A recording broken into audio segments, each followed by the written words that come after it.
Mereka yang menyuarakan ijazah palsu Bapak Jokowi dan ketika Bareskrim menyatakan bahwa ijazah itu asli, maka pada kucar-kacir cari dukungan ke sana kemari, bahkan Dr. Tifa pun kini mencari dukungan dunia internasional.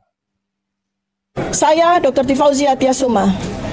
Yang saya hormati para pemimpin dunia, rekan-rekan akademisi, media internasional, dan seluruh warga dunia yang mencintai keadilan.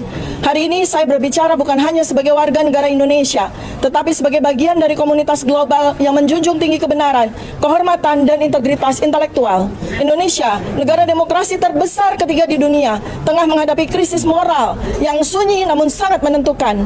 Bukan krisis yang ditandai oleh perang atau kekerasan, melainkan oleh pergulatan antara kebenaran dan kekuasaan, antara nurani akademik dan tekanan politik.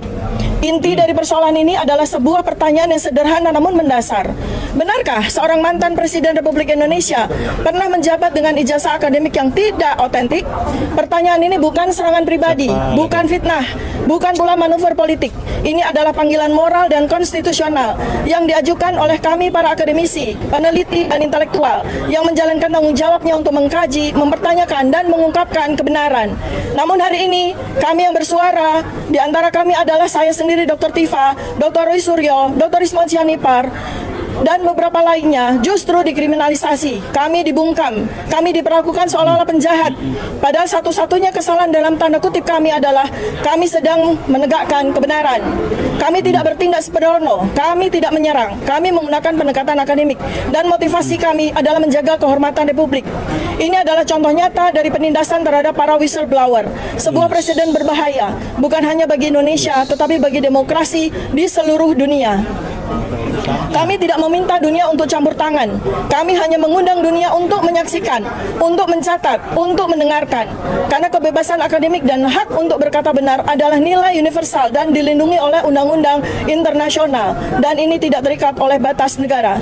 Kami memohon kepada sahabat-sahabat kami di PBB, di universitas-universitas dunia, di organisasi hak asasi manusia internasional, beri ruang bagi kasus ini. Sadari bahwa harga dari diamnya suara nurani jauh lebih mahal daripada ketidaknyamanan politik sesaat. Pidato itu terdengar begitu hebat, ya. Pidato itu terdengar begitu hebat, tapi bagi saya pidato itu adalah narasi, itu adalah sebuah kelucuan.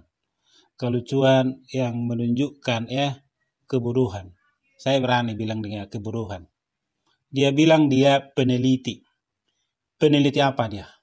Peneliti apa? Saya mau bertanya dulu. Dia kan dokter. Dokter. Sejak kapan dokter meneliti ijazah?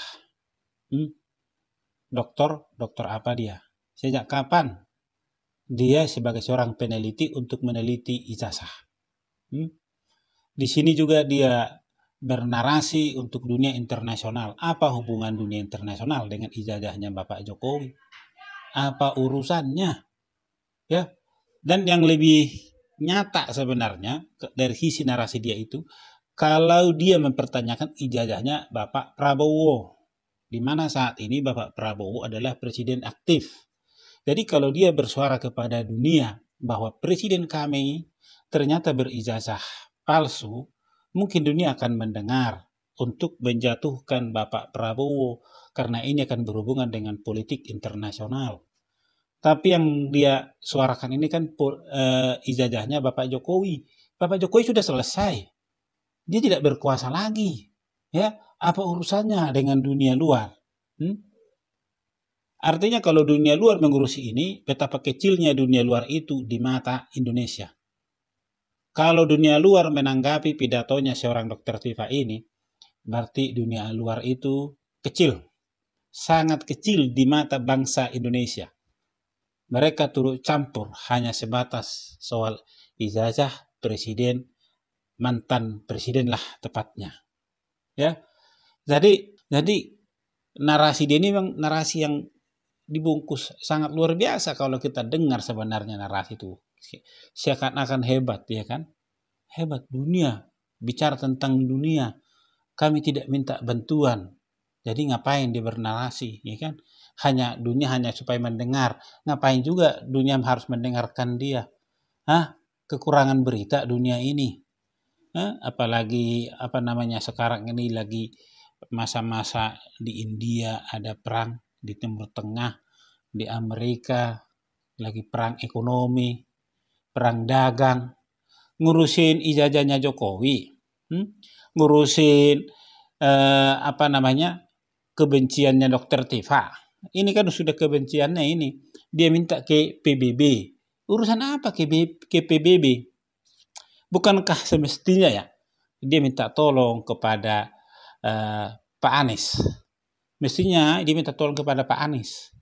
Dia kan ini yang menginginkan juga Pak Anies sebagai nanti sekjen PBB. Ya. Dia inginkan, dia cocok Pak Anies itu sebagai sekjen PBB. Dia minta tolonglah dia kepada Anies. Ya. Minta tolonglah dia kepada Pak Anies itu. Ya kan? Nah, dia mengatakan juga bahwa Pak Anies itu tidaklah setara menjadi mengurus negara. Dia sudah jauh tarafnya internasional, sekjen PBB katanya. Terus ngapain dia juga minta pertolongan ke dunia? Ya, minta tolong aja. Dia bilang ini bukan soal politik. Terus soal apa? Soal apa? Soal ijazah Bapak Jokowi asli apa palsu, urusan apa lagi sih? Barreskrim sudah mengatakan asli. Nanti kalau dunia mengatakan asli, mereka minta tolong kemana lagi? Dunia lain. Dunia lain menyatakan juga asli, minta tolong kemana lagi? Luar angkasa? Ke planet, ke alien? Atau kemana? Kan yang penting bagi mereka ini itu harus palsu. Itu harus palsu, nggak boleh asli. Itu. Ya. Jadi narasi yang dia sampaikan ini, sekali lagi sampaikan, ini narasi yang kedengaran luar biasa, tapi bernilai nol. Bernilai nol. Ya, bernilai nol bagi saya. Banyak kebohongan yang dia sampaikan. Dia bilang dia peneliti. Peneliti apaan? Sejak kapan dokter meneliti ijazah? Dia bilang bukan kebencian, bukan politik. Terus ngapain dia di situ? Ngapain? Kalau dibilang peneliti, ya Rismon yang mengatakan itu, ya oke-oke sajalah. Dia kan bagian digital forensik dia, oke lah. Si Roy Suryo aja yang dia bilang dia itu pakar telematika, dia mau meneliti apa? Arti telematika itu sendiri apa gitu loh. Ya, nggak usah saya jabarkan telematika itu apa. Bidang ilmu dia itu apa. Ya. Jadi yang kalau dilihat dari yang tiga ini, yang memiliki kapasitas untuk mengecek seperti itu adalah Rismon. Ya. Jadi kalau dia berteriak tentang keilmuan, katanya keilmuan dia nggak nyambung. Makanya narasi dia ini adalah narasi kosong yang hanya bisa dinikmati oleh mereka-mereka yang mau dibodoh-bodohin. Mereka-mereka yang mau dimanfaatkan karena rasa benci kepada Jokowi. Nah, itu yang terjadi. Sekali lagi saya sampaikan, mereka ini sudah ketakutan. Dia sudah ketakutan karena Barreskrim sudah mengatakan asli. Sementara mereka harus paksakan itu palsu. Bahkan dunia lain pun harus mengakui itu palsu. Alien pun harus mengakui itu palsu. Dunia internasional juga harus mengakui itu palsu. Dan inilah ya, kalau orang begini doang yang mengerdilkan bangsanya sendiri, di mana dia akan dihargai? Tidak akan pernah.